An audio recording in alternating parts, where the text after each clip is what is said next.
Hello. Welcome to part 2 of our series called 15 Things to Know Before Moving to Montana. Before we get going, don't forget to like, subscribe, and leave us a comment below. So here we go. 5 more things to know before moving to Montana. Number 6, Montana is politically divided. There's a big urban-rural divide in Montana. Though not the most politically engaged state, that divide shows up in the state's politics. The state's 3 electoral college votes are solidly Republican, but Montana's senior U.S. Senator Jon Tester is a Democrat. Like many states, Montana has more conservative rural areas surrounding liberal cities. Though Montana in recent years has been Team Red, I'd assert that the people of Montana have a more libertarian stance and its residents' independent spirit is very apparent. I'd go as far to say it's a way of life. Number 7, ranching is alive and well. I've heard that Montana has more cows than people, and I believe it. Agriculture contributes roughly $4 billion to Montana's economy, and livestock makes up about half of that. If you're moving to Montana in search of the cowboy lifestyle, be aware that ranching is a tough business with slim margins.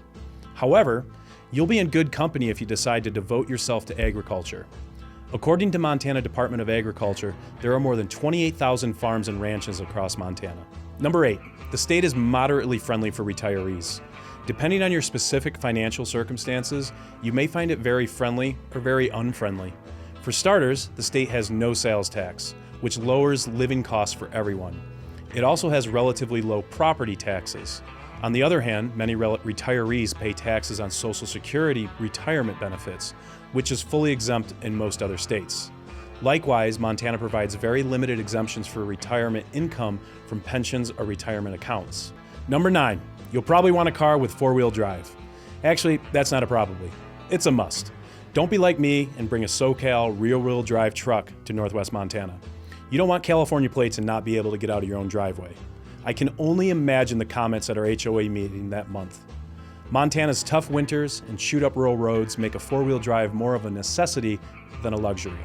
You don't want a car that will slide off the road during a blizzard, or worse, get stuck in your own driveway. Trust me, the neighbors will laugh, but ultimately, they'll help.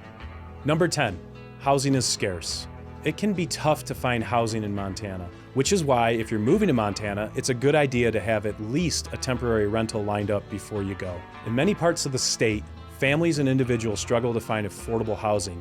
For example, according to the Big Sky Chamber of Commerce, about 83% of the workforce of the city commutes into Big Sky every day because they can't find affordable housing in the city. We are seeing similar statistics here in the Flathead. So if you've been following along, that's now 10 things you should know before moving to Montana. Tune in next week as we wrap up this series with 5 more. Now let's get into last week's Flathead Valley Real Estate Market Report. Hey there, folks. This is Austin Baumgarten with Keller Williams Realty Northwest Montana and Hidden Homes Montana, and welcome to the weekly Flathead Valley Market Real Estate Recap. I'm going to deliver to you our local real estate stats, so let's buckle up. If you've been following over the last several weeks, you will know that we break down the valley in 4 markets: Bigfork, Columbia Falls, Whitefish, and Kalispell. First up, my hometown, Kalispell. Last week, Kalispell saw 26 new listings hit the market. There were 13 homes that closed with a median sales price of $539K. Those additional 13 new listings added last week bring the total count of active listings to 195, making the median list price in Kalispell $788K. Additionally, Kalispell currently has 69 homes under contract and an absorption rate of 3.1 months. That's more than half of a month of inventory than last week. That tells me that the June market is in full swing and it's listing season. Kalispell's inventory is moving in the right direction, so let's keep moving forward. Moving on to Bigfork. Bigfork added 4 new homes to their inventory. There was only 1 home that closed with a sale price of $745K. As of today, Bigfork still has a total of 67 active listings and a current median sales price of $1.38 million. There are 13 homes currently under contract and a weekly absorption rate of 11 months. Now over to Columbia Falls, the gateway to Glacier National Park. Sea Falls saw 2 new listings come to market and no single-family residents closed last week.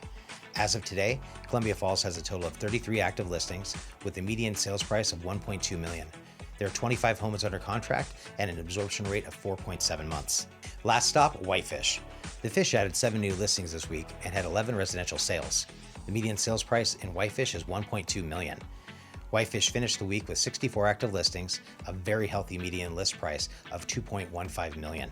Currently, there are 24 homes under contract, and Whitefish has an absorption rate of 5.8 months.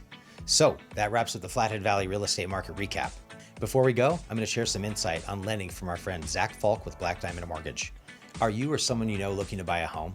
If so, give Zach a call and tell him we sent you. After you've been approved, give me a call and together we'll go shopping for that new home. Zach's favorite analogy for why you should buy a home. Think about it. The real estate market is like a freight train that is always picking up speed. The front of the train, the engine, the luxury cars are the dream homes of the world. Your lake properties, high-end condos, etc.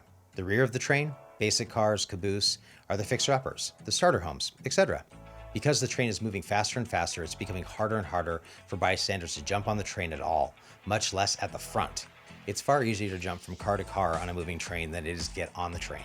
So do the hard work now and save for that starter home. Then take the leap so you can start your journey towards your dream home, one step at a time. The Fed. As I expected, the House and the Senate passed a bill to solve the debt ceiling drama that's been stirring up in the media. The president is expected to sign this bill and will make it law sometime this weekend.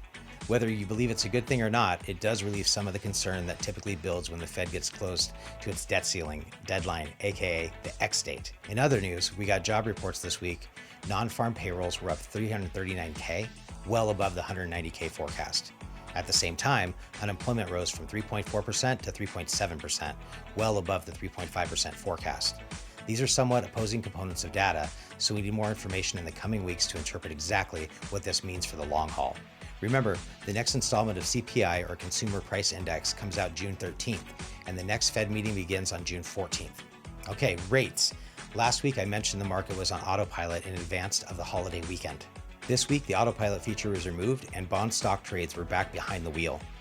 As such, we saw some overall rate improvements. The conventional 30-year fixed rate mortgage moved back into the high sixes, depending upon credit score, down payment funds, and other qualifying factors. Last week, I mentioned the increasing possibilities of a June rate hike. Well, new reports indicate that the Fed wants to see more data first, so the current expectation is for no rate hikes this month, but for the hikes to resume later in the year. Make sure you stay informed. So Flathead, that's what's happening in our local real estate market. Thank you again for joining us, and don't forget to like, subscribe, share, or leave a comment below. Again, this is Austin Baumgarten with Keller Williams Realty Northwest Montana and Hidden Homes Montana. Thank you for joining us, and bye for now.